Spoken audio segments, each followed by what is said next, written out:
Hello students, welcome to my channel. Today we are going to cover the part 2 of India size and location. In the last part we have covered about the India, the size of the India, the location of the India over the world.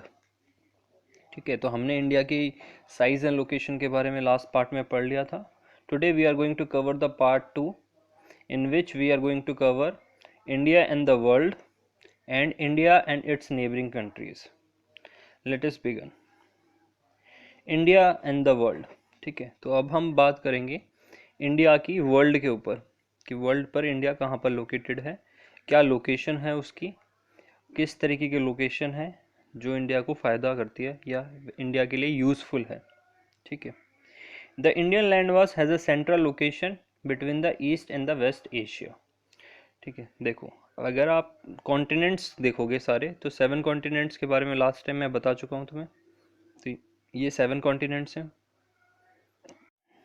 India is located in the Asian part, Asian continent.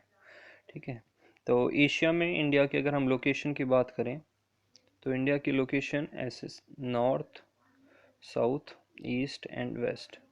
India is located at the central part. ठीक है, east और waste Asia की अगर हम बात कर रहे हैं तो वहाँ पर आपको ये सेंट्रल पार्ट पे मिलता है. और इंडिया एक्चुअली में लोकेटेड है, देखो अगर ये पूरा कॉन्टिनेंट की बात करें तो देखो ऐसे अगर देखोगे तो आपको साउथ एशिया में मिलेगा. India is located at the south Asia. ठीक है, और ईस्ट और वेस्ट में सेंट्रल लोकेशन पे लोकेटेड है. ठीक है, तो India is the southward extension of the Asian continent and the trans-Indian ocean routes which connect the countries of Europe in the west and the countries of East Asia provides a strategic central location to India. ठीक है, देखो ये है Indian ocean. Indian ocean की वजह से India को Europe से कनेक्ट करने में आसानी होती है, यूरोप से कनेक्ट करने में आसानी होती है, और जो ईस्ट एशिया वाला इसका पार्ट है ये, इससे कनेक्ट करने में आसानी होती है. यहाँ पर लिखा हुआ है trans Indian Ocean routes. Trans Indian Ocean routes का मतलब यहाँ पर है शॉर्ट रूट्स. ठीक है, ताकि वो इजीली ट्रेवल कर सके. तो ट्रांस इंडियन ओशियन रूट्स का यहाँ पर क्या मीनिंग है, शॉर्ट रूट. तो कौन सा शॉर्ट रूट है, अगर वाटर से जाएंगे तो आपको वो देखना है कि कहाँ से कितनी आसानी से आप पहुँच रहे हो. तो trans Indian Ocean routes provides the India major location. तो इंडिया का एक मेजर लोकेशन बनाता है, वो सेंट्रल लोकेशन बनाता है to connect with the European countries as well as with the East Asian countries. ठीक है, तो इंडिया एक सेंट्रली लोकेटेड है, इससे आप आसानी से ईस्ट एशिया की कंट्रीज से भी कनेक्ट कर पा रहे हो और यूरोपियन कंट्रीज से भी कनेक्ट कर पा रहे हो, साउथ अमेरिका से भी, नॉर्थ अमेरिका से भी, तो अफ्रीका से भी, तो और ऑस्ट्रेलिया से भी. तो इसलिए India is eight the central location. तो इंडिया क्या है, सेंट्रल लोकेशन की पे है, not exactly at the centre, but ऐसी इंडियन ओशन की वजह से इंडिया को बहुत सारे रूट्स मिल जाते हैं, शॉर्ट रूट्स मिल जाते हैं to connect with the other continents. ठीक है, note that the Deccan peninsular protrudes into the Indian Ocean, this helping India to establish close contact with West Asia, Africa and Europe from the western coast and with southeast and east Asia from the eastern coast. ठीक है, देखो यहाँ पर लिखा हुआ है Deccan peninsula. Deccan peninsula क्या होता है, देखो ये इंडिया का पार्ट है. अगर सिर्फ इतने से पार्ट की बात हम कर रहे हैं जो सराउंडेड बाय द वाटर है, when the 3 parts are surrounded by the water और 1 part is surrounded by the land. ठीक है, जब 3 साइड जो है वाटर से सराउंड होंगे और एक पार्ट जो है वो लैंड से सराउंडेड होगा, तो इस एरिया, इस रीजन को कहा जाएगा पेनिनसुला. क्या कहा जाएगा, पेनिनसुला. तो India is a peninsular country, क्योंकि इंडिया जो है यहाँ पर तो देखो ये लैंड से सराउंडेड है और यहाँ पर ये 3 जगह से वाटर से सराउंडेड है, यहाँ पर भी, यहाँ पर भी और यहाँ पर भी. तो इसलिए इंडिया क्या है, एक पेनिनसुलर कंट्री है. जो ये साउथ वाला पार्ट होता है हमारा, ये जो लैंड मास वाटर से सराउंडेड है 3 साइड से, उस लैंड मास को कहा जाता है डेक्कन पेनिनसुला. क्या कहा जाता है, डेक्कन पेनिनसुला, पूरे की नहीं बात कर रहे हम लोग, नीचे वाले पार्ट की बात कर रहे हैं जो कि एग्जैक्टली वाटर से कनेक्टेड है। तो वो कौन सा पार्ट है? डेक्कन पेनिनसुला, उसे क्या कहा जाएगा? Deccan peninsula. Deccan means south, ठीक है, क्योंकि ये साउथ का पार्ट है तो डेक्कन का मीनिंग होता है साउथ, और पेनिनसुलर का meaning which is surrounded by the three sides with water. Protrudes का मतलब होता है कि ये जो डेक्कन पेनिनसुलर है ये, इसका फेस किस तरफ है? इंडियन ओशन की तरफ है।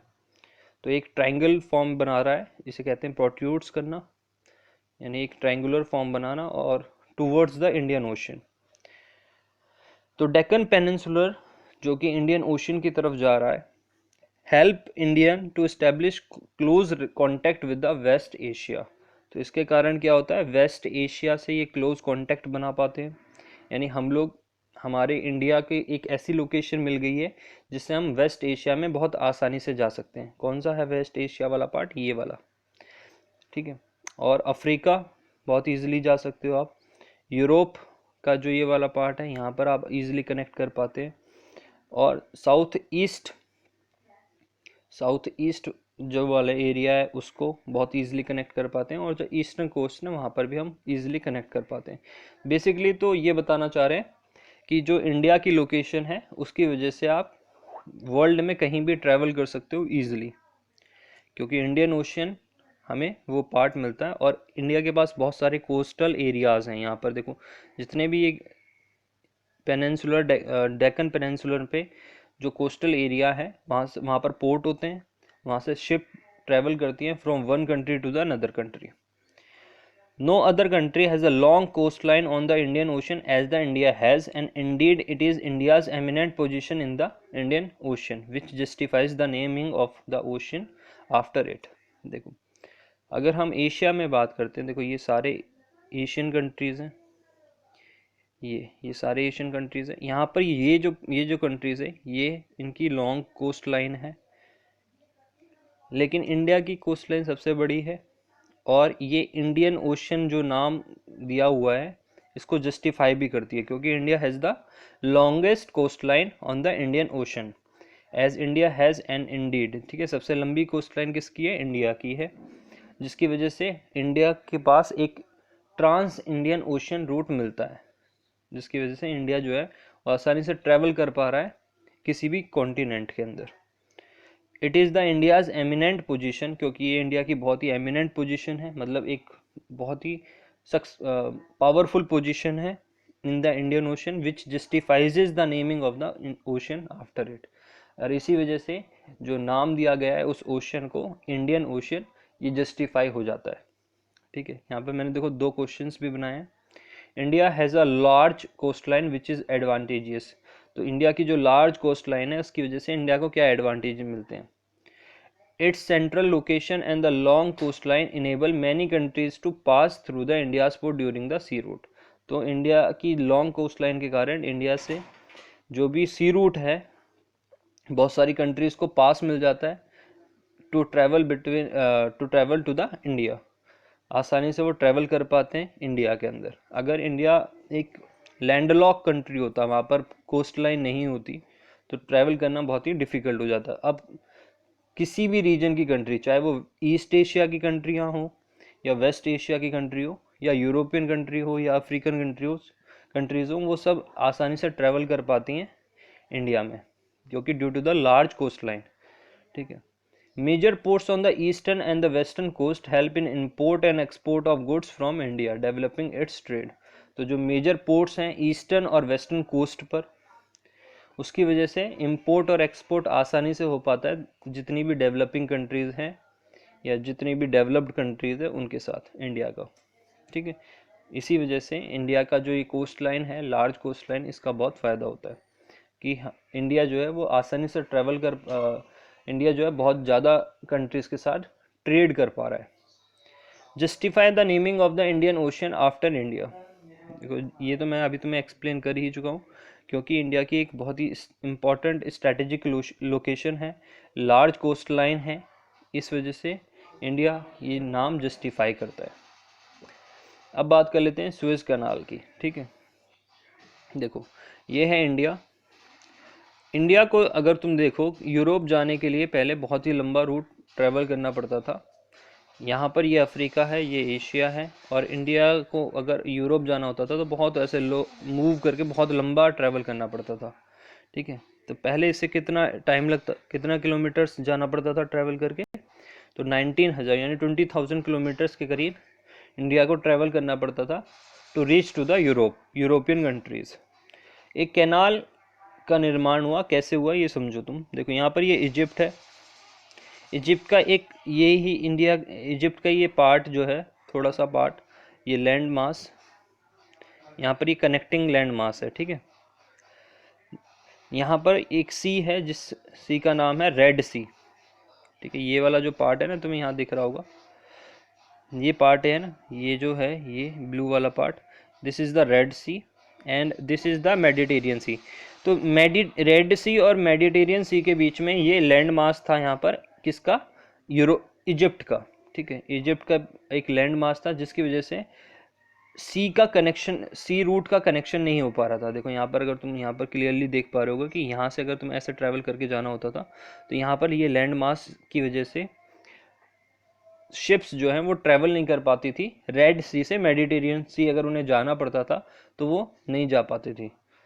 तो अब क्या हुआ, इजिप्ट की गवर्नमेंट ने ये जो लैंड पीस है यहाँ पर, इसको तोड़ दिया, और अब यहाँ पर एक कैनाल बना दी गई है, जिस कैनाल का नाम क्या है, सुएज कैनाल, ताकि जो ट्रेड रूट है वो खुल जाए between the European and the Asian countries.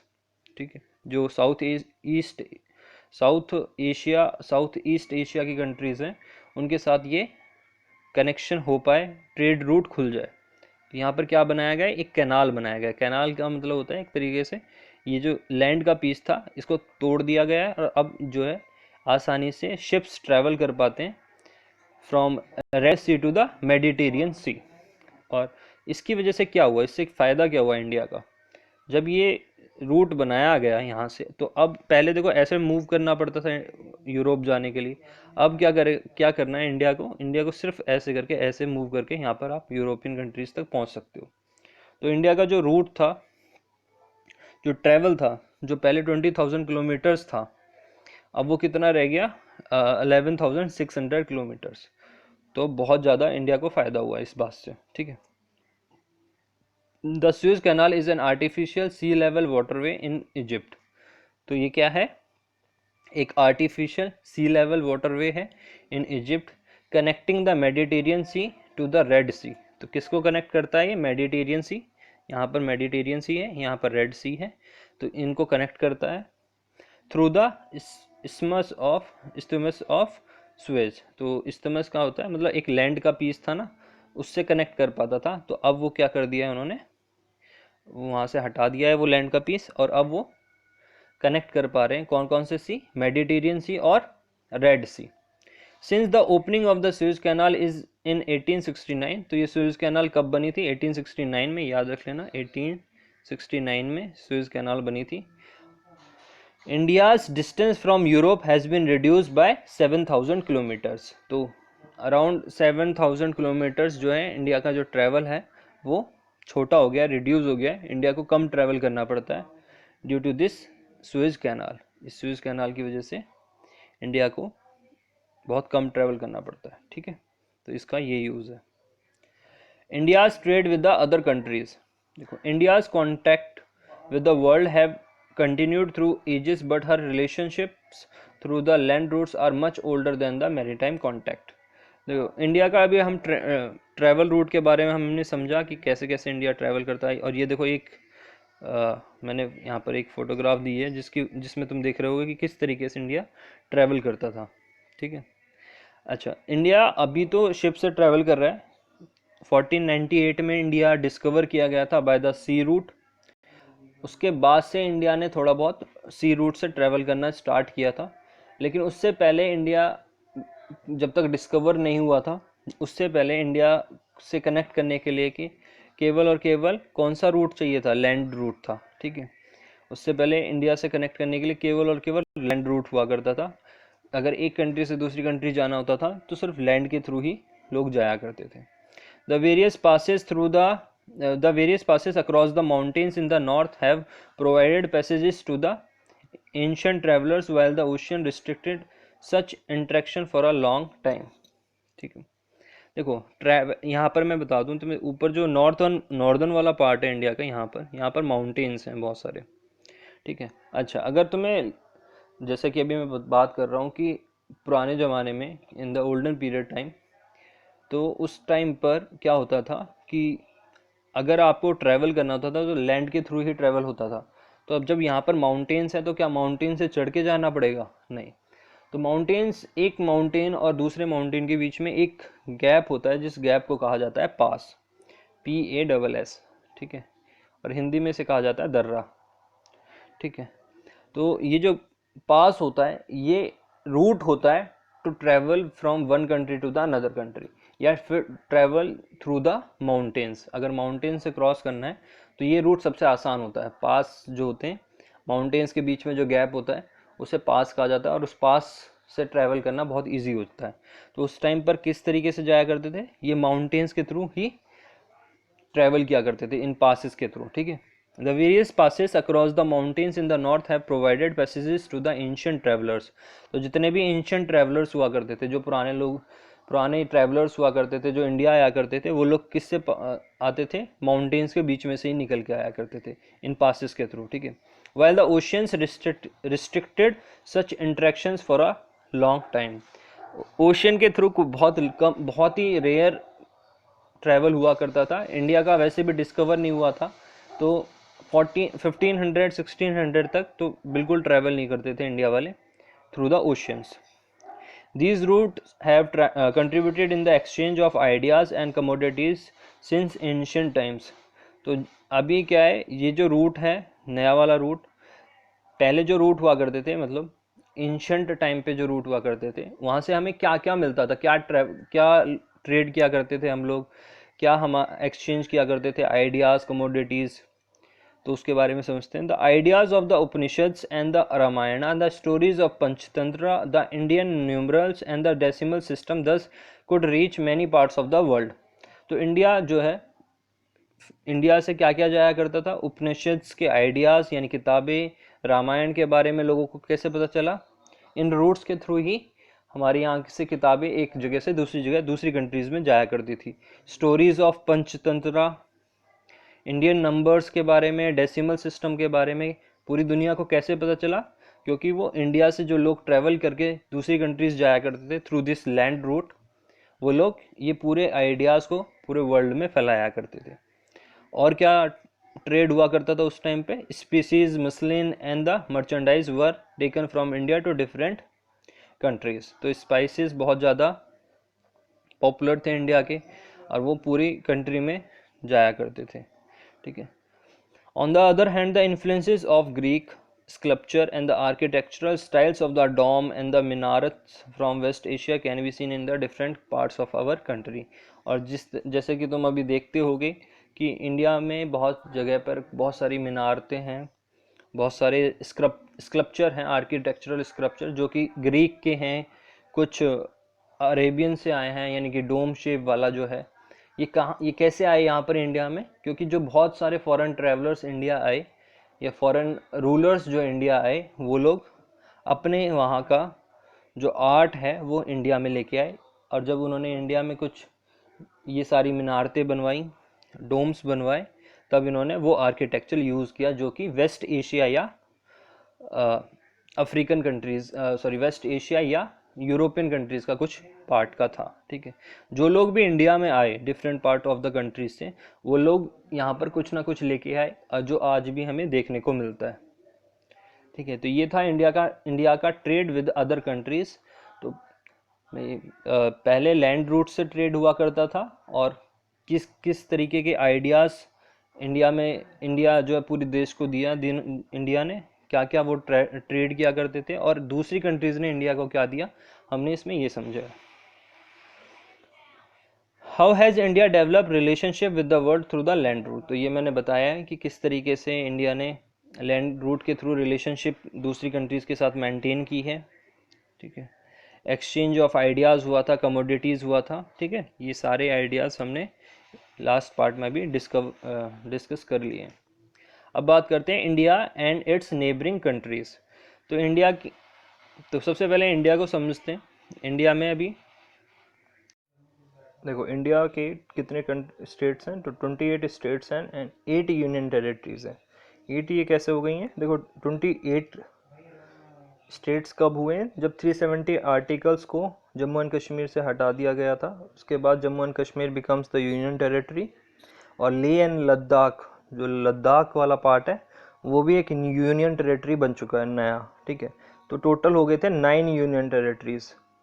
एक स्टेट कम हो गया था और 2 यूनियन टेरिटरीज बन गए थे। तो पहले थे 7 + 2 9 हो गए थे, लेकिन अभी दमन and Diu and Dadar and Nagar Haveli, जो कि 2 अलग अलग यूनियन टेरिटरीज हुआ करते थे, वो अब क्या बन चुके हैं, एक यूनियन टेरिटरी बन गए हैं। तो वो दोनों एक मर्ज हो चुके हैं, दमन and Diu and Dadar and Nagar Haveli.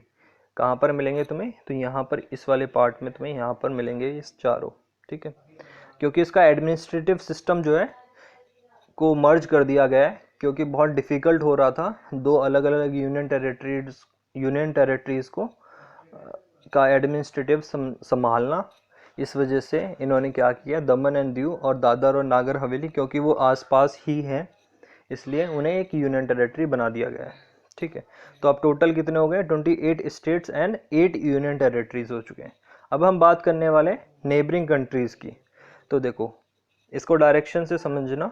सबसे पहले हम बात करते हैं यहाँ पर लैंड। देखो इंडिया जो बॉर्डर शेयर करता है वो कितनी कंट्रीज़ के साथ कर रहा है, Pakistan, Afghanistan, China, Nepal, Bhutan, Myanmar and Bangladesh. तो टोटल कंट्रीज़ हो गए 7। कितनी कंट्रीज़ के साथ वो बॉर्डर शेयर करता है, 7 कंट्रीज़ के साथ। मैं बॉर्डर शेयर करने की बात कर रहा हूँ, ठीक है, यानी कि उनका बॉर्डर टच हो रहा है जहाँ पर। तो पहले है पाकिस्तान, कहाँ पर, नॉर्थ वेस्ट वाले पार्ट में। तो नॉर्थ वेस्ट वाले पार्ट में 2 कंट्रीज़ हैं जिसके साथ इंडिया बॉर्डर शेयर करता है, पाकिस्तान एंड यहाँ पर ये ऊपर दिख रहा है तुम्हें अफ़गानिस्तान वाला पार्ट। तो ये है अफ़गानिस्तान। ठीक है, ये अफ़गानिस्तान जो है इसके साथ बॉर्डर शेयर करता है। ठीक है, तो नॉर्थ वेस्ट में 2 कंट्रीज़ हैं, पाकिस्तान एंड अफगानिस्तान, जिसके साथ इंडिया बॉर्डर शेयर करता है। फिर आ जाते हैं नॉर्थन वाले पार्ट में। तो यहाँ पर है China, Nepal and Bhutan. 3 countries हैं, कौन कौन सी, चाइना, नेपाल एंड ये भूटान, जिसके साथ इंडिया बॉर्डर शेयर करता है नॉर्थ पे। अब बात करते हैं हम ईस्टर्न पार्ट पे। यहाँ पर ये ईस्टर्न पार्ट है हमारा। तो ईस्टर्न पार्ट में एक तो म्यांमार हो गया और एक हो गया बांग्लादेश, जिसके साथ इंडिया बॉर्डर शेयर करता है। ठीक है, तो ये हो गए टोटल 7 कंट्रीज़ जिसके साथ इंडिया बॉर्डर शेयर करता है। 2 और कंट्रीज़ हैं जो कि सी आइलैंड पे हैं, जो इंडिया के, मतलब अगर सी रूट के थ्रू 2 आइलैंड्स की बात की जाए, जो नेबरिंग आइलैंड्स हैं, वो कौन कौन से हैं। पहला है हमारा श्रीलंका, बहुत फेमस, तुम्हें पता ही है। और ये है दूसरा मालदीव्स, याद रखना। ठीक है, ये नीचे ये जो दिख रहा है ना, ये मालदीव्स है। अच्छा, इसमें कन्फ्यूज़न होता है, ये ऊपर वाला पार्ट लक्षद्वीप है, नीचे वाला पार्ट मालदीव्स है, और इसकी जो कैपिटल है वो है माले। ठीक है, याद रखना इसे। तो ये हो गई हमारी 2 island neighbouring countries, Sri Lanka and Maldives. ठीक है, अब हम बात करते हैं कि यहाँ पर ट्रॉपिक ऑफ कैंसर, देखो ये देखो तुम्हें दिख रहा होगा ट्रॉपिक ऑफ कैंसर, एक लाइन जो है वो पास करती है इंडिया से। ट्रॉपिक ऑफ कैंसर जिसे कहा जाता है, वो कितने स्टेट से पास करती है, तो ये दिख रही होगी तुम्हें ट्रॉपिक ऑफ कैंसर वाली लाइन। तो ये कुछ स्टेट से पास कर रही है। तो ये टोटल कितने स्टेट से पास करती है, 8 स्टेट से। ठीक है, पहला हो गया हमारा गुजरात, ये फिर राजस्थान का कुछ पार्ट है, फिर मध्य प्रदेश, ठीक है, उसके बाद छत्तीसगढ़, उसके बाद झारखंड, उसके बाद वेस्ट बंगाल, और लास्ट में मिजोरम। ठीक है, और त्रिपुरा। यहाँ पर देखो ये त्रिपुरा है, ये मिजोरम है। तो ये हो गए हमारे 8 स्टेट्स। कौन कौन से, यहाँ से बता देता हूँ फिर से। गुजरात, मध्य प्रदेश, और गुजरात के बाद है राजस्थान। गुजरात यहाँ पर छोटा सा पार्ट राजस्थान का है, फिर मध्य प्रदेश है, फिर छत्तीसगढ़ है, फिर झारखंड, फिर वेस्ट बंगाल, फिर त्रिपुरा, फिर मिजोरम। तो ट्रॉपिक ऑफ कैंसर कितने स्टेट से पास हो रहा है, 8 स्टेट से। ठीक है,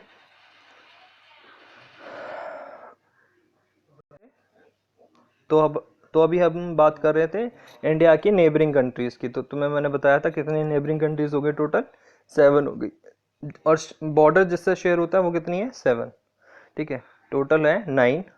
ये आइलैंड कंट्रीज हैं दोनों, ठीक है। तो ये कैपिटल्स मैंने दिए हुए। सबसे सबसे ज़्यादा लंबा बॉर्डर अगर बात करी जाए, इंडिया सबसे ज़्यादा बड़ा बॉर्डर किसके साथ शेयर करता है, तो वो है बांग्लादेश, ठीक है। बांग्लादेश यहाँ पर है, और इसके साथ इंडिया जो है सबसे बड़ा बॉर्डर शेयर करता है, वो कितना है, 4096.7 किलोमीटर्स। तुम्हें लग रहा होगा कि चाइना बहुत बड़ा पार्ट है तो चाइना से करता है, नहीं, सबसे ज़्यादा वो इंडिया जो है बॉर्डर किसके साथ शेयर करता है, बांग्लादेश के साथ। उसके बाद दूसरे नंबर पे चाइना के साथ 3488 किलोमीटर्स। उसके बाद हमारा पाकिस्तान, ये वाला बॉर्डर है पूरा 3323 किलोमीटर्स। नेपाल, उसके बाद होता है नेपाल, नेपाल के साथ करता है इंडिया 1751 यहाँ पर। उसके बाद हमारा म्यांमार, ये वाला पार्ट 1643 किलोमीटर्स। उसके बाद भूटान 699 किलोमीटर्स। उसके बाद अफ़गानिस्तान 106 किलोमीटर्स। ये बिल्कुल ऊपर वाला पार्ट है ना, ये जो मैंने तुम्हें पहले दिखाया था, ये अफ़गानिस्तान वाला पार्ट है।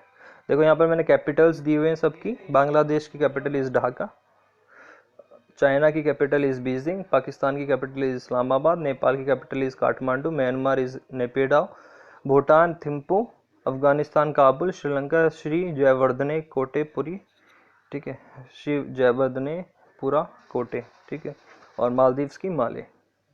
मालदीव्स तो मैंने बताया ही था, यहाँ पर है, और यहाँ पर श्रीलंका। देखो कुछ क्वेश्चंस हैं, इसको समझते हैं। Find out the number of union territories, find out the number of union territories along the western and the eastern coast. तो union territories along the western coast, तो ये देखो ये है वेस्टर्न कोस्ट, जहाँ पर पानी वाला एरिया होता है ना, ये जितने भी स्टेट्स हैं इन्हें कहा जाएगा कोस्टल एरियाज, कोस्ट कहा जाता है, ठीक है, तट, ठीक है, समुद्र का तट। तो ये है हमारा वेस्टर्न पार्ट, ये हमारा ईस्टर्न पार्ट है। तो वेस्टर्न कोस्ट में कौन कौन सी यूनियन टेरिटरीज हैं, तो अभी मैंने बताया था यहाँ पर देखो, दादर एंड नागर हवेली और दमन एंड दीव, तो ये दो यूनियन टेरिटरीज हैं जो कि वेस्टर्न कोस्ट पर हैं। यहाँ पर एक छोटा सा पार्ट है पुडुचेरी का, पुडुचेरी के 3 स्टेट्स, 3 सिटीज़ हैं जिससे मिलके पुडुचेरी बना हुआ है। और यहाँ पर एक माही नाम से पुडुचेरी का पार्ट है जो कि वेस्टर्न कोस्ट पर है। और लक्षद्वीप एक यूनियन टेरिटरीज है, जो यूनियन टेरिटरी है जो कि जिसका कुछ पार्ट यहाँ पर है, मतलब वेस्टर्न कोस्ट पे सारा पार्ट लक्षद्वीप का वेस्टर्न कोस्ट पर है। उसकी कैपिटल इज़ कावारती, ठीक है। दादर और नागर हवेली की कैपिटल इज़ सिलवासा। अब तो वैसे कॉमन कैपिटल हो चुकी है, नई कैपिटल दमन है। इन जो ये दोनों यूनियन टेरिटरीज मर्ज हो गई थी 26 जनवरी 2020 को, अब उनकी नई कैपिटल क्या आ गई है, दमन, ठीक है। अब हम बात करते हैं ईस्टर्न कोस्ट पर कौन कौन सी यूनियन टेरिटरीज हैं। तो एक तो पुडुचेरी है, ठीक है, और दूसरा है अंडमान और निकोबार। तो these are the 2 union territories located along the eastern coast. The state which do not have any international border on or lie on the coast, कौन कौन से ऐसे हैं जिनकी कोई इंटरनेशनल बॉर्डर नहीं है, कोई भी इंटरनेशनल बॉर्डर नहीं है किसी के साथ भी, और ना ही वो किसी कोस्ट पर पड़ते हैं, ठीक है। तो देखो कौन कौन से हैं, हरियाणा, हरियाणा देखो ये रहा, इसका कोई बॉर्डर नहीं है, मतलब इंटरनेशनल बॉर्डर नहीं है। मध्य प्रदेश बीच में पड़ता है, फिर छत्तीसगढ़, ठीक है, मध्य प्रदेश से ही कटा था छत्तीसगढ़, और उसके बाद झारखंड और तेलंगाना, जिसकी कोई भी इंटरनेशनल बॉर्डर या कोस्ट लाइन नहीं है। अब हम बात कर लेते हैं classify the states into 4 groups each having common frontiers. तो तुम्हें अभी इसमें ये बताना है कि पाकिस्तान के साथ, यानी तुम्हें कुछ ग्रुप्स दिए हुए हैं कंट्रीज़ के, उसमें तुम्हें ये बताना है कि किस कंट्री का किसके साथ बॉर्डर शेयर होता है। जैसे कि पाकिस्तान की बात कर लेते हैं सबसे पहले। तो पाकिस्तान किस किस से बॉर्डर शेयर करता है, तो पहला जम्मू कश्मीर, पंजाब एंड राजस्थान, ठीक है। तो 3 है यहाँ पर, सबसे ऊपर जम्मू कश्मीर, फिर पंजाब, फिर राजस्थान।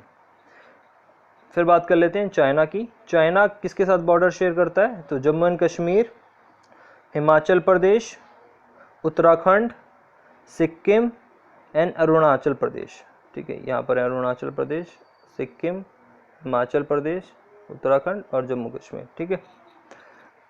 म्यांमार की बात कर लेते हैं। म्यांमार का जो है वो है अरुणाचल प्रदेश, नागालैंड एंड मणिपुर। तो ये अरुणाचल प्रदेश, नागालैंड और मणिपुर, इन 3 स्टेट्स के साथ बॉर्डर शेयर करता है। बांग्लादेश की बात करें तो मेघालय, असम, वेस्ट बंगाल, ठीक है, मेघालय, आसाम का पार्ट है कुछ, और थोड़ा सा पार्ट है त्रिपुरा का, ठीक है।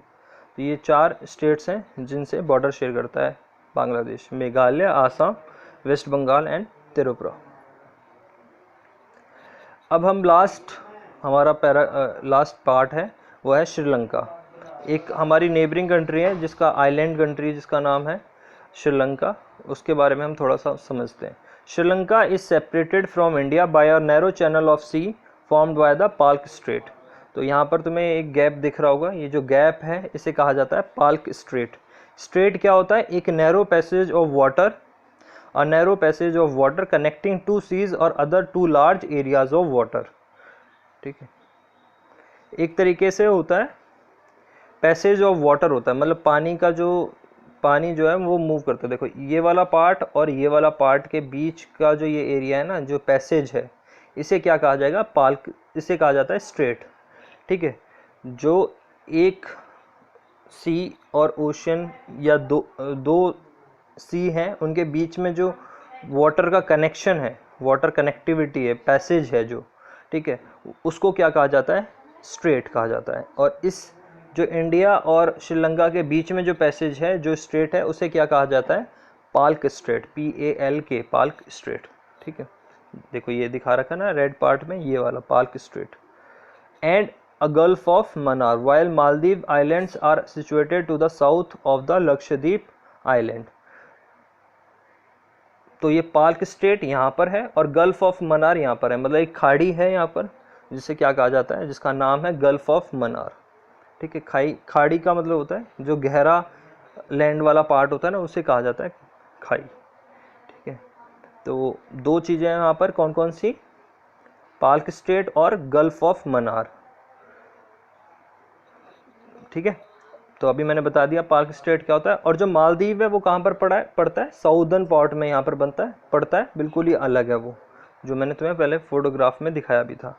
अच्छा यहाँ पर देखो, ये है हमारा पाल्क स्ट्रेट, ये रास्ता दिख रहा है ना तुम्हें, और ये जो पार्ट है ना यहाँ पर, ये लैंड वाला पार्ट होता है, और ये इसे खाड़ी कहते हैं, गल्फ ऑफ मनार, ठीक है।